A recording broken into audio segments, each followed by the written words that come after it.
Hi అండి, welcome back to మానస ప్రపంచం. మీ babies బలహీనంగా ఉండి నీరసంగా ఉండి వయసుకు తగ్గ బరువు పెరగడం లేదా అలాంటప్పుడు ఈ క్యారెట్ పొటాటో రైస్ పెట్టండి. మీ బేబీస్ వయసుకు తగ్గ బరువుతో పాటు హెల్తీగా ఉంటారు. క్యారెట్ పొటాటో రైస్ 8+ మంచి బేబీస్ నుంచి వాడచ్చండి.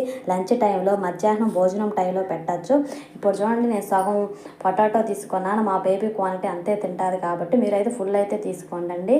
ఇప్పుడైతే కుక్కర్లో 1 స్పూన్ కందిపప్పు వేసుకున్నాను, 1 స్పూన్ బియ్యం వేసుకున్నాను. మీ బేబీ క్వాంటిటీ పెట్టి మీరైతే పెంచుకోవచ్చండి.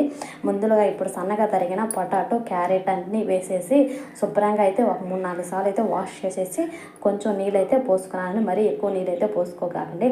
అందులో కొంచెం జీలకర్ర అయితే ఒక 10 జీలకర్ర అయితే వేయండి. జీలకర్ర కంపల్సరీ వేయాలి, పిల్లకాయలకి డైజెషన్ ప్రాబ్లం లేకుండా ఉంటుంది. అందులో ఒక వెల్లుల్లి వేయండి, మిరియాలు ఒకటే వేయండి. ఆ 2 ఫ్లేవర్ అనేది చాలా బాగుంటుంది. ఇప్పుడిప్పుడే కొంచెం మిరియం, జీలకర్ర అలాంటివి వేస్తే వాళ్ళకి ఆ ఫ్లేవర్ అనేది చాలా బాగా నచ్చుతుందండి. దాంట్లో రుచికి సరిపడా సాల్ట్ అయితే వేసేయండి.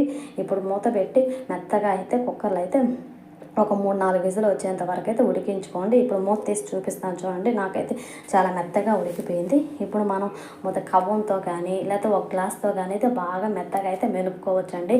చాలామంది మెదకుండా అట్టాగే మిక్సీకి అయితే వేసేస్తారు. మిక్సీకి వేసి అయితే చిన్నపిల్లకాయలకైతే అస్సలకి పెట్టకూడదండి. ఇప్పుడు బాగా మెత్తగా అయితే మెరిగిపోయింది. ఈ విధంగా అయితే మా బేబీ అయితే తినగలుగుతుందండి. ఇప్పుడు దాన్ని అయితే ఒక బౌల్లోకి అయితే తీసుకున్నాం.